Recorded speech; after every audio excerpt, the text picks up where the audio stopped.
La salle de réception du restaurant Le Lion d'Or était en effervescence, vibrant de rires et de conversations. Des centaines d'invités, membres de l'élite locale, savouraient un festin de mets raffinés et de champagne. Les lustres en cristal diffusaient une lumière dorée, tandis que les serveurs glissaient silencieusement entre les tables, apportant des plats délicats. Au centre de cette fête, Catherine Kirova, la mariée, était assise à la table d'honneur, dans sa robe blanche immaculée. Elle souriait, acquiesçant aux félicitations, mais une inquiétude sourde grandissait en elle. Son mari, Léonard Belski, flamboyant dans son costume élégant, était le centre d'attention. Charismatique et charmant, il se déplaçait de table en table, serrant des mains et échangeant des sourires. Il était le gendre idéal pour son père, Arseny Kirov, un homme aux cheveux grisonnants, assis en haut de la table comme un roi sur son trône. Arseny était satisfait, tout se déroulait selon son plan. Ce mariage, unissant leurs familles, renforçait son empire commercial dans le secteur alimentaire. À côté de lui se trouvait sa sœur cadette, Eva, toujours au centre de l'attention, dans une robe rouge qui épousait ses formes. Elle semblait s'ennuyer, jouant distraitement avec son dessert tout en lançant des regards langoureux à Léonard. Catherine avait l'habitude de ces regards, Eva avait toujours envié ce qui lui appartenait. Mais Léonard, ce soir-là, ne semblait pas y prêter attention. Le maître de cérémonie, un professionnel venu de Paris, annonça le toast du marié. Léonard se leva, prenant le micro. Les invités se turent, le regardant avec anticipation. « Chers amis, chers proches, je suis l'homme le plus heureux du monde. Aujourd'hui, je lie ma vie à celle de la famille Kirov, que je connais et respecte depuis 10 ans. » Il marqua une pause, son regard brillant balayait la salle sans jamais se poser sur Catherine. « Mais aujourd'hui, je dois être honnête. Dans mon cœur, il y a une grande secret, une grande amour. » Un murmure d'approbation parcourut l'assemblée. Catherine sentit un frisson d'angoisse l'envahir. Elle connaissait Léonard depuis 10 ans, mais elle ne se souvenait d'aucune grande histoire d'amour.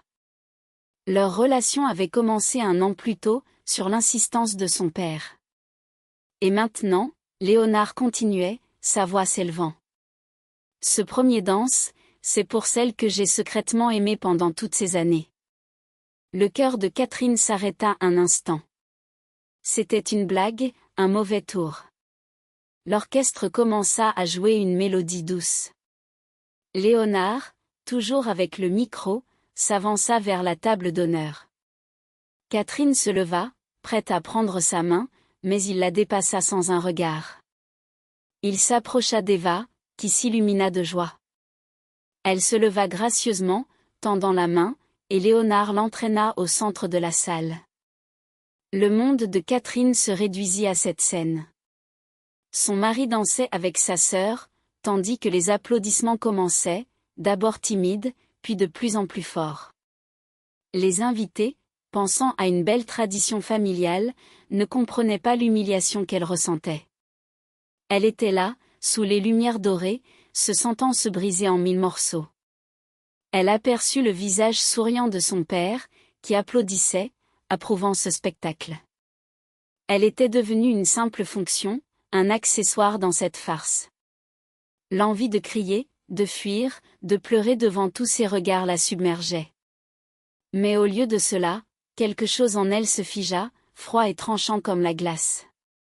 Elle se remémora la conversation avec son père, 2 mois plus tôt, son ultimatum, « Tu épouseras Belski. C'est non négociable. » Elle avait été la fille obéissante, mais ce soir, tout avait changé. Elle avait rempli son rôle dans cette transaction, et maintenant, il l'avait abandonnée. Les larmes ne vinrent pas lentement, elle posa son verre de champagne sur la table, en prit un autre, plein, et se leva. Le bruit de la fête s'estompa dans ses oreilles. Elle ne voyait que son père, se dirigeant vers lui avec détermination. Chaque pas était un effort, comme si elle avançait dans l'eau. Les invités s'écartèrent, surpris de voir la mariée quitter sa place. La musique continuait de jouer, Léonard et Eva dansaient, inconscients de son approche. Elle se tenait maintenant devant son père, qui cessa d'applaudir, son regard froid et irrité. Catherine prit une profonde inspiration, rassemblant son courage.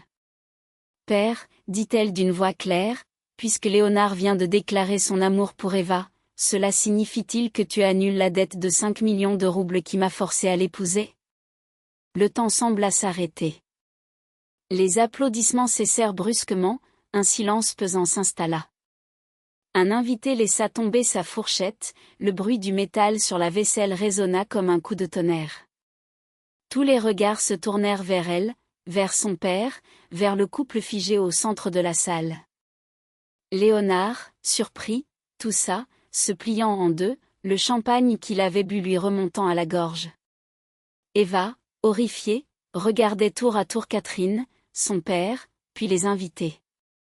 Catherine était devenue l'objet d'un dévoilement public, révélant qu'elle n'était qu'un pion dans une sordide transaction financière. Son visage devint blême, elle peinait à respirer. Je balbutia-t-elle, avant que ses jambes ne fléchissent sous elle. Elle s'effondra au sol, comme une fleur coupée. La panique s'empara de la salle. Des cris retentirent. Les invités se levèrent, son père se précipita, renversant la table. « Appelez un médecin » cria-t-il, courant vers Eva. Léonard, toujours en train de tousser, se précipita également. La confusion s'installa, des gens téléphonaient, d'autres tentaient de secouer Eva. Catherine, figée, tenait son verre de champagne, regardant le chaos sans ressentir de joie ni de satisfaction, juste un vide immense. 10 minutes plus tard, les secours arrivèrent. Ils prirent Eva en charge, la plaçant sur une civière, inconsciente. En passant près de Catherine, un des ambulanciers lui lança un regard accusateur, comme si elle était responsable de tout cela. La civière quitta la salle, Léonard la suivit en courant. Catherine, quant à elle, attendait un regard de soutien de son père, mais il ne lui offrit que colère. Arseny se tourna vers elle, son visage rouge de rage. Il s'approcha, ses yeux glacés. « Tu es une idiote » murmura-t-il, si bas qu'elle seule l'entendit. « Tu n'as pas révélé la vérité. Tu as détruit cette famille. » Il la repoussa brusquement avant de se diriger vers la sortie, suivant l'ambulance. Catherine se retrouva seule, au milieu d'une fête ruinée, dans sa robe de mariée, qui lui semblait désormais un linceul. Les invités la regardaient avec mépris, peur et curiosité. Elle était au centre de l'attention, mais jamais elle ne s'était sentie aussi seule. Sa famille venait de lui rendre son verdict. Elle était désormais une paria. Les convives, pris dans une vague de malaise, s'éclipsaient rapidement, évitant son regard. La salle, qui avait vibré de rire et de musique, se vidait rapidement. Les serveurs débarrassaient les tables, laissant derrière eux une nourriture à peine touchée. La fête était morte. Catherine déposa son verre sur la table, ses mains ne tremblaient pas. À l'intérieur, elle était vide. Il ne restait que des cendres froides. Elle devait agir, trouver un endroit où aller. Après la cérémonie, la famille et les amis proches se retrouvaient toujours dans une salle de banquet pour célébrer ensemble. Elle avait toujours pensé qu'elle faisait partie de cette famille. En relevant son lourd jupon, elle se dirigea vers une porte discrète au bout du couloir. Un agent de sécurité, qu'elle connaissait depuis des années, lui barra le chemin. Il évitait son regard, fixant une œuvre d'art accrochée au mur. « Catherine, vous ne pouvez pas passer. » Sa voix était basse, presque coupable. « Que voulez-vous dire par là, Stépan » demanda-t-elle, son ton neutre. « C'est ma famille. » Il leva enfin les yeux vers elle, une lueur de pitié mêlée de peur. « On m'a dit de ne pas vous laisser entrer. » C'était un coup dur, direct. Elle avait été rayée de la liste. Elle n'était plus une des leurs. Elle acquiesça, ne voulant pas montrer son humiliation, et se retourna pour quitter. Le vestiaire lui tendit son manteau léger, qu'elle enroula autour de ses épaules, sur sa robe de mariée. L'air frais de la nuit l'accueillit à l'extérieur. « Elle est là, un taxi. »« Où allez-vous » demanda le chauffeur, curieux de voir la mariée sans mari.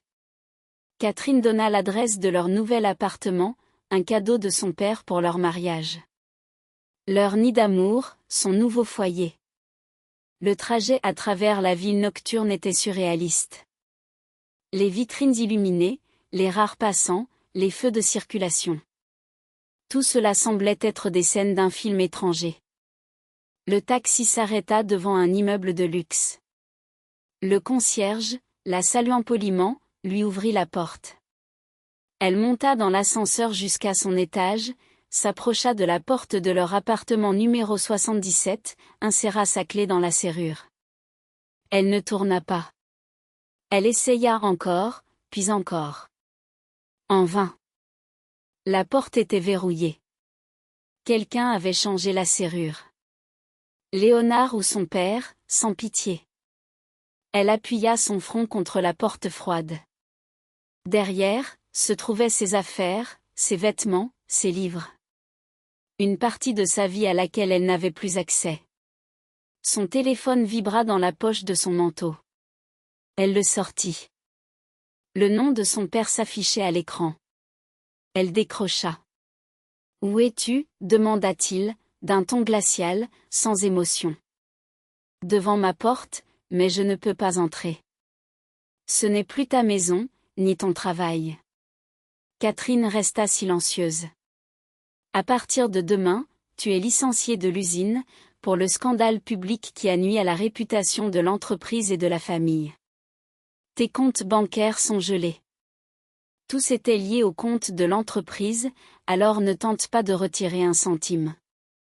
C'est tout. Ne rappelle plus ce numéro. » Le bip à l'autre bout de la ligne lui fit comprendre qu'il avait raccroché. Elle était désormais exilée, sans travail, sans argent, sans maison. Elle s'assit lentement sur le sol du couloir vide, le dos contre le mur. Sa robe de mariée s'étendait autour d'elle comme un nuage blanc. Elle devait appeler quelqu'un. Il devait bien y avoir quelqu'un.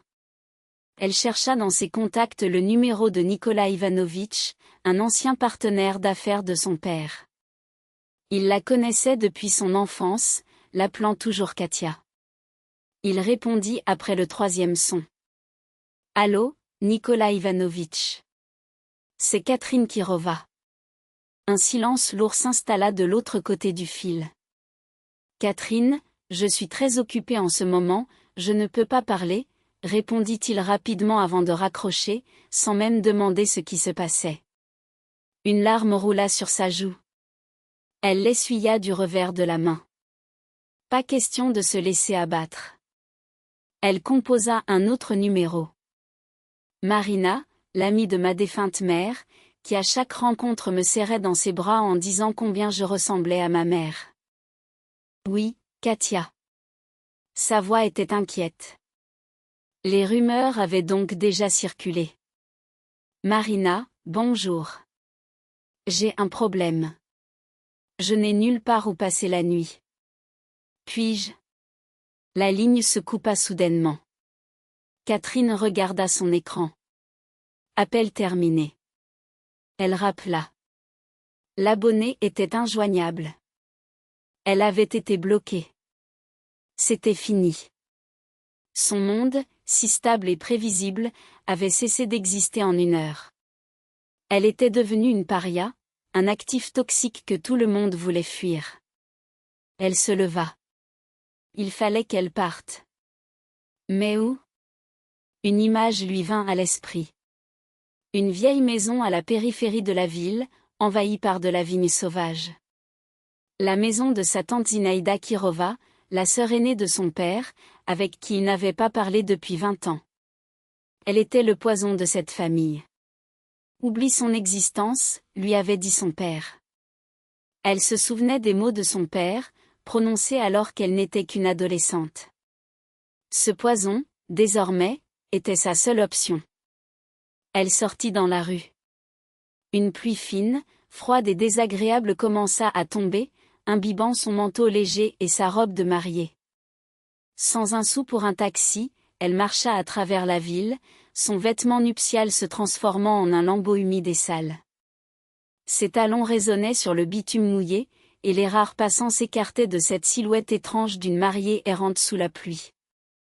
Le maquillage coulait, laissant des traces sombres sur ses joues. Après 1 heure de marche, elle arriva enfin à destination.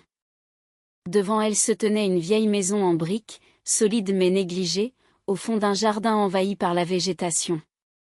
Une lumière brillait aux fenêtres. Elle s'approcha de la porte en bois massif et frappa. Celle-ci s'ouvrit sur une femme grande et mince, aux cheveux gris tirés en un chignon serré. Zinaïda. Elle ressemblait beaucoup à son père, avec des traits marqués, mais ses yeux avaient une intensité différente, comme s'ils pouvaient percer l'âme. Elle observa Catherine, son visage trempé, son maquillage ruiné, sans montrer ni surprise ni compassion. « J'attendais que l'un des enfants d'Arsène réalise enfin la vérité, dit-elle d'une voix calme. Entre, tu vas attraper froid. » À l'intérieur, la maison était simple mais accueillante, embaumée de plantes sèches et de vieux livres. Zinaïda lui tendit une grande serviette éponge et un vieux peignoir chaud. Pendant que Catherine se changeait dans la salle de bain, elle prépara du thé. Assise à la cuisine, Catherine sirotait son thé chaud et sucré, essayant de se réchauffer. « Alors, il t'a mise à la porte, » affirma Zinaïda, son regard perçant fixé sur elle. Catherine acquiesça. « Il a dit que j'avais détruit la famille. À cause d'une dette de Léon. » Zinaïda eut un rictus amer. Pauvre naïve. Tu crois vraiment que c'est à cause de Léon? Catherine leva les yeux vers elle, perplexe. Alors, de qui s'agit-il? Ton père a dit que Belski avait une dette de 5 millions. Ce mariage était censé le lier, le forcer à travailler pour la famille et à tout rembourser. Zinaïda se pencha vers Catherine, son ton devenant plus grave. La dette était bien réelle, mais ce n'était pas celle de Léon. C'était celle d'Eva, ta sœur. Catherine retint son souffle. Quoi? Comment? Très simplement, continua Zinaïda, implacable. Ta sœur a mené une double vie ces dernières années. Pendant que tu travaillais à l'usine, elle se pavanait à Moscou, dans des hôtels de luxe, des restaurants chers, avec des vêtements de marque. Elle a toujours voulu vivre dans l'opulence. Elle a emprunté de l'argent à des organismes de crédit à des taux usuraires. Quand sa dette a atteint 5 millions et que les créanciers ont menacé de s'en prendre à Arsène, il a perdu son calme. Mais Eva, sa chérie, sa préférée. Il ne pouvait pas permettre qu'un scandale éclate autour de son nom. Zinaïda se redressa, son regard se durcissant. Puis Léon est arrivé. Ambitieux, séduisant, issu d'une bonne famille, mais sans un sou en poche. Arsène lui a proposé un marché. Il efface la dette d'Eva, et Léon se marie. Mais pas avec Eva. Non, elle devait rester propre. Il devait épouser toi, la fiable et docile Catherine, qui ne pose jamais de questions. Ainsi, il liait Léon à la famille, le rendant redevable. Et toi, tu étais la monnaie d'échange dans cet accord. Le monde de Catherine s'effondra. La trahison était bien plus profonde et plus laide qu'elle ne l'avait imaginé. Elle n'était pas seulement une fiancée humiliée, mais une simple pièce dans un jeu visant à sauver la réputation de sa sœur. Elle baissa la tête, incapable de ressentir même la colère. Une douleur sourde et omniprésente l'envahit. « Que dois-je faire maintenant ?» murmura-t-elle. Zinaïda se tut, l'observant attentivement. Puis elle se leva, s'approcha d'un vieux meuble et en sortit un petit objet. Elle revint et déposa sur la table un vieux clé, terni par le temps, suspendu à une simple ficelle. D'abord, cesse de te considérer comme une victime. Ta mère n'était pas une idiote, Catherine. Elle savait qui étaient ton père et ta sœur. Elle t'a laissé des outils. Catherine regarda la clé, pesante, authentique, comme celles que l'on ne fabrique plus. Quels outils, demanda-t-elle, levant les yeux vers Zinaïda. Un petit studio dans un ancien quartier, rue des Récits, répondit-elle en rangeant les tasses. Ta mère l'a acheté bien avant sa mort, en cachette d'Arsène. Elle disait que c'était son refuge, un endroit où elle pouvait respirer et penser sans son contrôle constant. Il ne l'a jamais su. Après sa mort, j'ai continué à payer les factures pour que l'appartement ne soit pas perdu. Je savais qu'un jour, il pourrait te servir. Catherine passa la nuit chez sa tante, dans une petite chambre d'amis. Elle ne dormit pas, fixant le plafond, repassant les événements des dernières 24 heures dans sa tête. Humiliation, exil, trahison. Et maintenant, ce secret laissé par sa mère. Le matin, Zinaïda lui donna un peu d'argent pour commencer et des vêtements simples, un pantalon noir et un pull gris qui avaient appartenu à sa fille. En se changeant, Catherine se sentit enfin un peu rassemblée. Sa robe de mariée, sale et froissée, restait une masse informe dans un coin. J'ai noté l'adresse pour toi, dit Zinaïda en la quittant.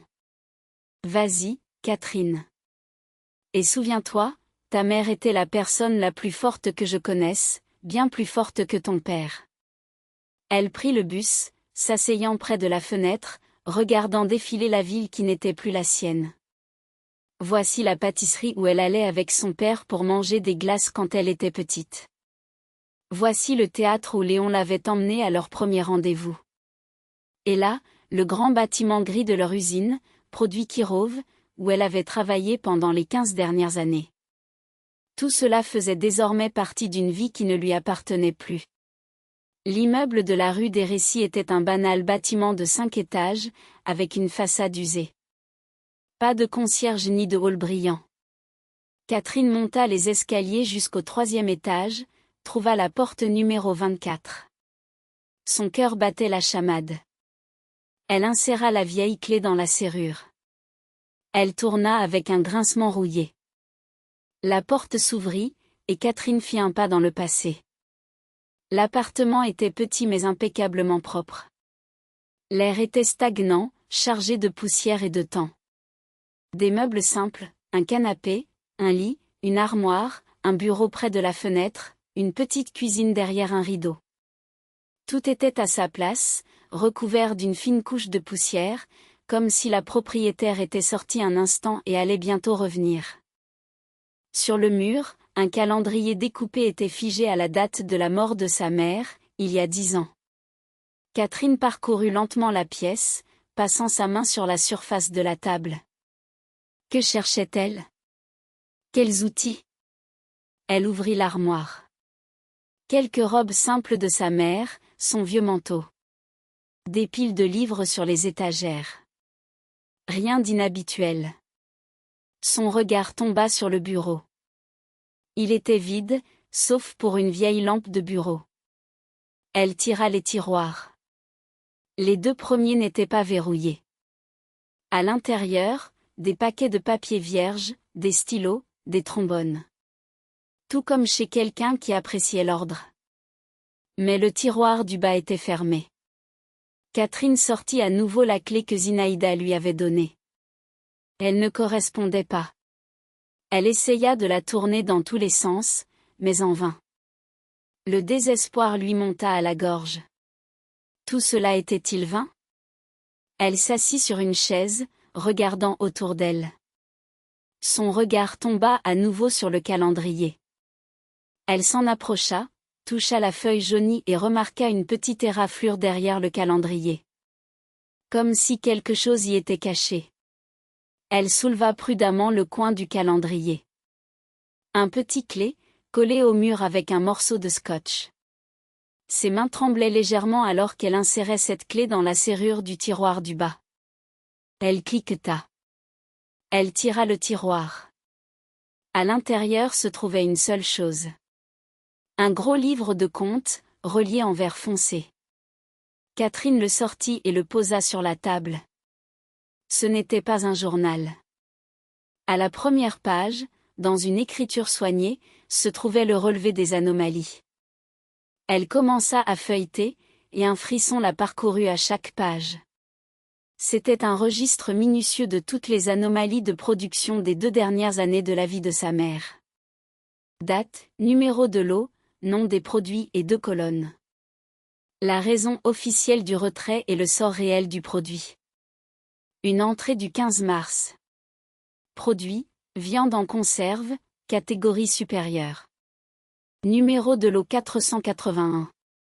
800 boîtes retirées. Raison officielle, violation de l'étanchéité de l'emballage lors du transport. Et dans l'autre colonne, vendu par l'intermédiaire de Vasiliev AV. Paiement en espèces. Montant remis à AP Kirov. Une entrée du 29 avril. Produit, lait concentré. Numéro de lot 512. 1200 boîtes retirées. Raison officielle, défaut de fabrication, non-conformité au GOST. Vendu sur le marché local. Paiement en espèces. Montant remis à AP Kirov. Ainsi, page après page. Des dizaines d'entrées. Des centaines de milliers d'unités de produits qui, selon les documents de l'usine, étaient considérés comme des défauts, des pertes, mais qui en réalité étaient vendus clandestinement. C'était un véritable empire commercial souterrain, fonctionnant en parallèle avec l'officiel. Son père avait volé son entreprise pendant des années. Elle, en tant que responsable du contrôle qualité, n'avait rien vu ou ne voulait pas voir. Elle croyait aux documents qu'il lui présentait. Catherine ferma le livre. Voilà l'outil.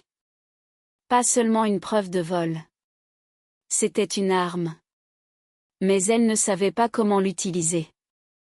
Ces enregistrements n'étaient que des chiffres. Elle avait besoin de quelqu'un qui pourrait confirmer comment ces énormes quantités de produits retirés avaient pu quitter les entrepôts sans être remarqués. Quelqu'un de l'intérieur, et elle se souvint. Sébastien. Sébastien Ignacievitch, un chef d'entrepôt sévère et taciturne, travaillant à l'usine depuis avant sa naissance. Il était le seul à oser contredire son père lors des réunions, ce qui lui avait valu la haine d'Arsène, qui menaçait constamment de le renvoyer. Mais il ne le faisait jamais, car personne ne connaissait mieux le travail des entrepôts que lui. Et surtout, Sébastien respectait profondément sa mère. Il lui avait souvent dit, « Ta mère était une femme de conscience. » Elle trouva son numéro dans un vieux carnet de son téléphone. Elle appela. Sébastien ne répondit pas tout de suite. Sa voix à l'autre bout du fil était fatiguée et méfiante. Sébastien Ignacievitch, c'est Catherine Kirova. Catherine, il se tut. J'ai entendu dire que ça n'allait pas chez vous. Je suis désolée. J'ai besoin de ton aide, dit-elle rapidement. C'est très important, et cela concerne ma mère.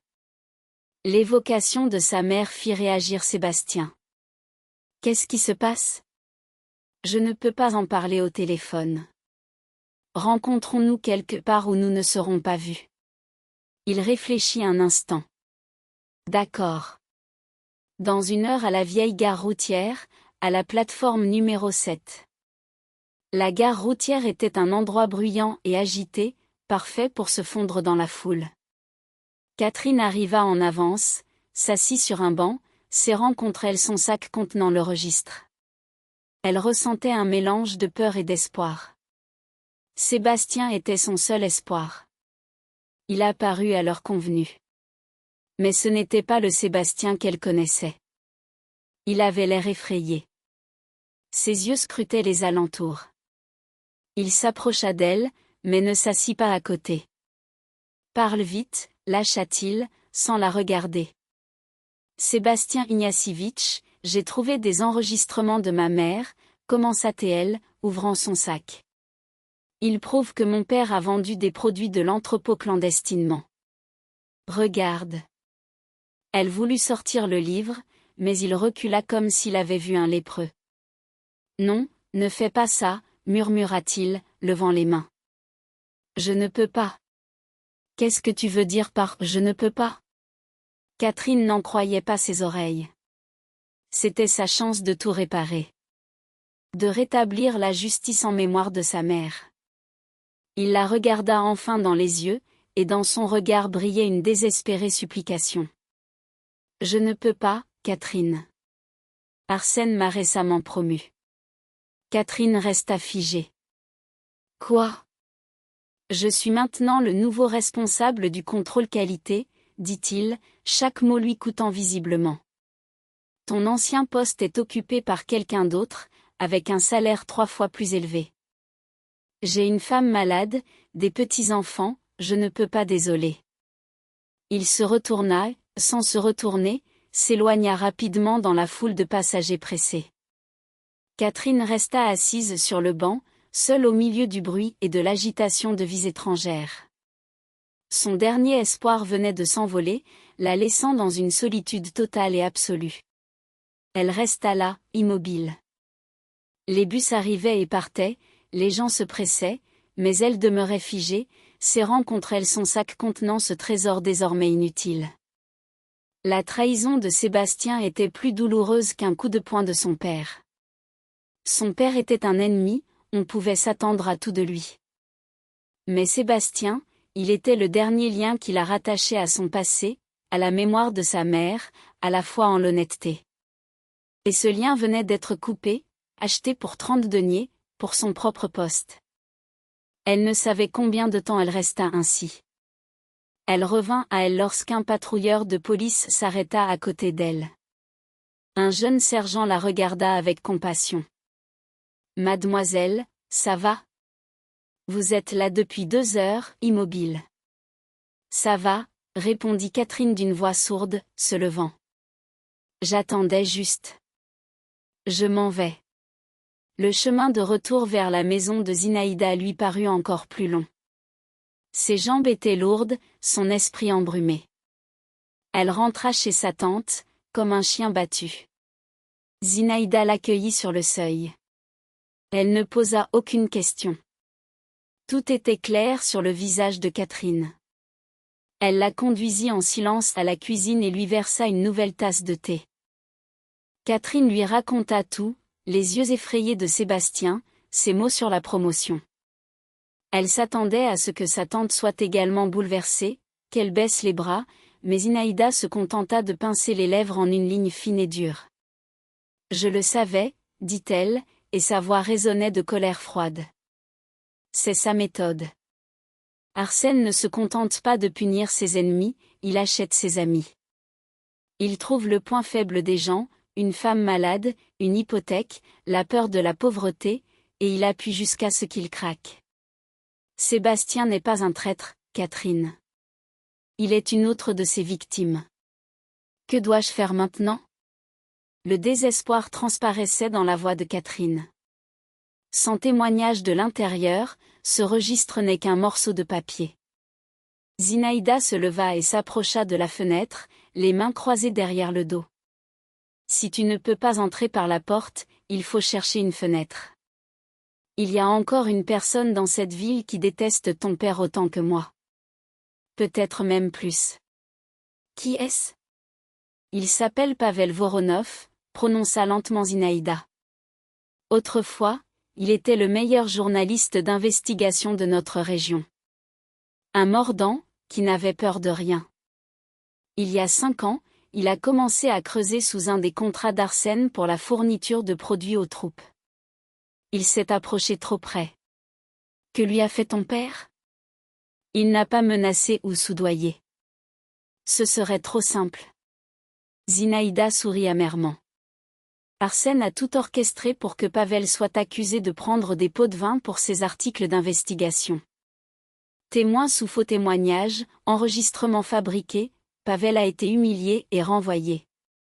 Le rédacteur en chef du journal. Katia se tenait devant la porte de l'immeuble, son cœur battant la chamade. Elle avait enfin trouvé le courage de se rendre à l'adresse que lui avait indiquée Zinaïda. Le bâtiment, un ancien immeuble haussmannien, avait vu des jours meilleurs. La peinture écaillée et les fenêtres poussiéreuses témoignaient d'un passé glorieux, mais aujourd'hui, il semblait tout juste tenir debout. Elle descendit les escaliers étroits menant au sous-sol, où se trouvait l'agence de publicité Creative P. En entrant, une odeur âcre de tabac et de café instantané l'accueillit. Dans une pièce encombrée de papier, un homme d'une quarantaine d'années, aux traits tirés et à la barbe de 3 jours, était assis devant un vieil ordinateur. Il leva à peine les yeux de l'écran. « Vous cherchez quelque chose ?» demanda-t-il d'une voix monotone. « Je suis à la recherche de Pavel Voronov », répondit Katia, déterminée. Il la regarda enfin, un sourire cynique se dessinant sur ses lèvres. « Eh bien, vous l'avez trouvé. Que puis-je faire pour vous, mademoiselle Kiriva ?» Elle sentit un frisson parcourir son échine à l'entendre prononcer son nom de famille. « J'ai besoin de votre aide. »« Mon père. »« Votre père ?» l'interrompit-il, un éclat de mépris dans les yeux. « Je ne suis pas intéressé par les querelles familiales. J'ai déjà eu ma dose avec les Kirov. » Katia, frustrée, frappa le bureau de sa main. « Écoutez, je sais ce qu'il a fait. Il a ruiné des vies, et je peux prouver qu'il a volé son propre entreprise. » Pavel la fixa, intrigué malgré lui. « Des preuves, vous dites ?» Elle sortit le registre de sa mère, le posant devant lui. « Regardez. Il y a un schéma ici. » Il feuilleta le document, son expression passant de l'indifférence à l'intérêt. « Qu'est-ce que cela prouve ? Que votre père a évité de payer des impôts ? Non, c'est plus que ça. Regardez les dates. Chaque dernier vendredi du mois, des quantités énormes de produits étaient déclarés comme périmés. » Pavel se redressa, son cynisme s'effritant. « Vous êtes sérieuse ? » ?»« Oui, et je pense que cela pourrait être lié à quelque chose de bien plus grand. » Il se leva brusquement, se dirigeant vers un grand classeur métallique. Après quelques instants de fouille, il en sortit des dossiers poussiéreux. « Je vais voir ce que je peux trouver. » Les deux plongèrent dans les archives, feuilletant des articles de journaux. Chaque découverte les rapprochait de la vérité. Un article en particulier attira l'attention de Katia, une photo de son père souriant, serrant la main d'un directeur de maison de retraite, avec un titre vantant un don généreux. « C'est incroyable », murmura Pavel. Il a utilisé ces produits pour se donner une image de bienfaiteur. Et il a menti à tout le monde, ajouta Katia, la colère montant en elle. Il a trompé des gens qui comptaient sur lui. Pavel acquiesça, son regard se durcissant. Je vais vous aider. Nous devons exposer cela. Mais alors qu'il s'apprêtait à passer un coup de fil, une notification apparut sur son téléphone. Attendez, regardez ça. L'écran montrait une photo de Léonide et Eva, rayonnant, avec un titre accrocheur sur leur amour triomphant. Katia sentit son cœur se serrer. Ils ont tout orchestré, murmura-t-elle, la trahison la frappant de plein fouet. Pavel lut l'article à haute voix, chaque mot lui laissant un goût amer. Ils vous dépeignent comme la méchante. Katia se leva, le visage blême. Je dois y aller. Elle sortit en courant, la tête pleine de pensées tourbillonnantes. En rentrant chez Zinaïda, elle trouva sa tante plongée dans un livre. Zinaïda, Alta-TL, le collier de ma mère. Je l'ai vu sur Eva. Le visage de Zinaïda se figea. Montre-moi. Katia sortit son téléphone, tremblante, et montra l'article.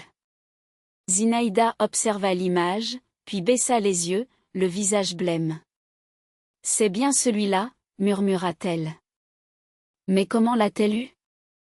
Il ne lui aurait jamais permis de prendre quelque chose qui lui appartenait, répondit Katia, la voix tremblante. Il l'a fait, affirma Zinaïda, sa voix pleine de certitude.